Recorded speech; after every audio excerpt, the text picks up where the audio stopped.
Assalamualaikum warahmatullahi wabarakatuh. Shalom, Om Swastiastu, Namo Buddhaya, salam kebajikan dan salam sejahtera untuk kita semuanya.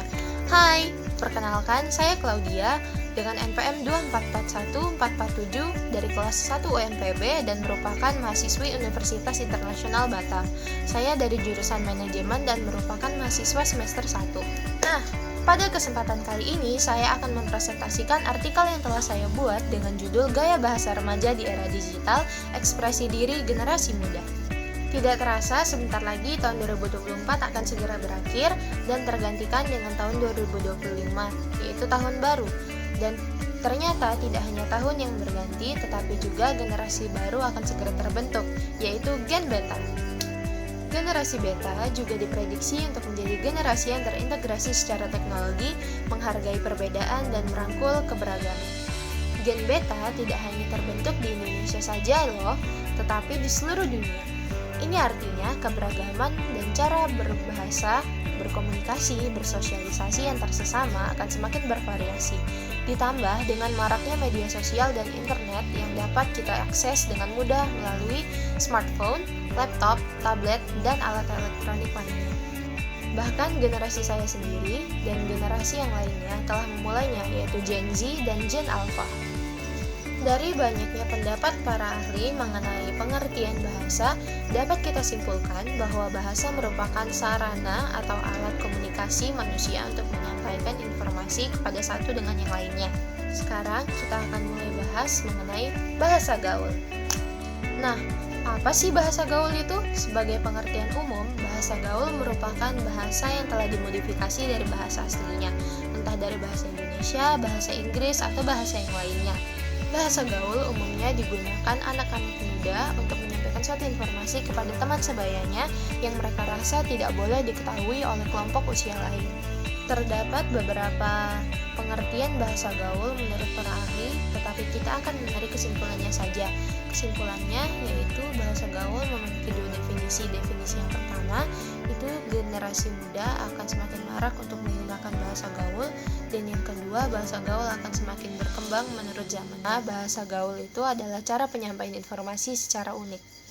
Bahasa gaul memiliki beberapa ciri-ciri, di antaranya pemendekan kata, penghilangan huruf, pengubahan diftong, dan yang lainnya. Berikut ini contohnya.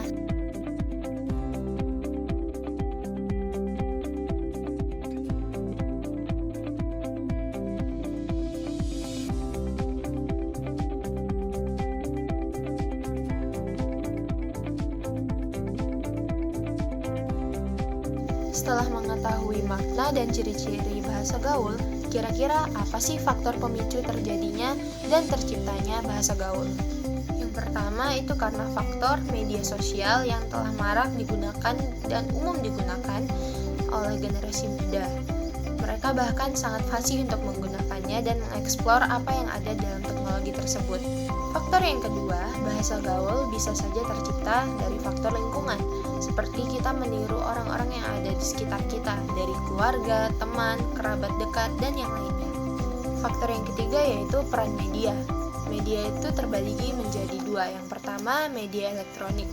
Bahasa gaul bisa saja tercipta dari istilah-istilah yang ada di film dan ditiru oleh generasi muda karena menurut mereka itu relevan dengan suatu keadaan. Yang kedua itu ada dari media cetak seperti dari majalah, surat kabar, atau koran. Dampak yang telah tercipta dari bahasa gaul yaitu modernisasi. Modernisasi yang dapat kita lihat itu adalah cara berpakaian, cara belajar, juga cara bertutur kata. Intinya, bahasa gaul akan terus berkembang sesuai zamannya masing-masing.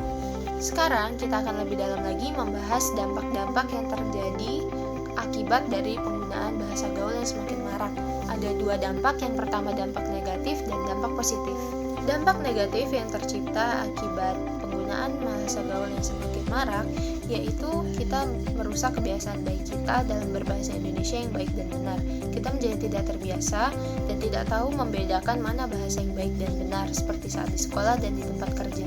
Saat melakukan presentasi yang merupakan salah satu momen resmi, kita menjadi tidak terbiasa menggunakan bahasa formal. Terlepas dari dampak negatif, dampak positif dari penggunaan bahasa gaul yaitu generasi muda menjadi lebih kreatif dan inovatif pada perubahan yang terjadi. Yang penting, kita bisa menempatkan pada tempat yang tepat dan waktu yang tepat untuk menggunakannya. Sekarang, kita akan menarik kesimpulan dari pembahasan yang telah saya jelaskan. Bahasa gaul dapat melunturkan budaya berbahasa Indonesia yang baik dan benar. Kurangnya rasa cinta tanah air terhadap Indonesia dan penggunaan bahasa Indonesia sendiri. Penggunaan bahasa gaul juga dapat menghambat pertumbuhan dan perkembangan bangsa Indonesia, khususnya di kalangan remaja. Ditambah lagi dengan fasihnya generasi muda dalam menghadapi media elektronik, media sosial, dan juga internet. Hal ini juga dapat menjadi pengingat bahwa kita harus semakin bijak dalam menggunakan media sosial untuk membedakan mana yang baik dan benar. Sekian video presentasi dari saya, mohon maaf jika ada salah kata, penuturan kata, atau kata-kata yang menyakiti. Terima kasih.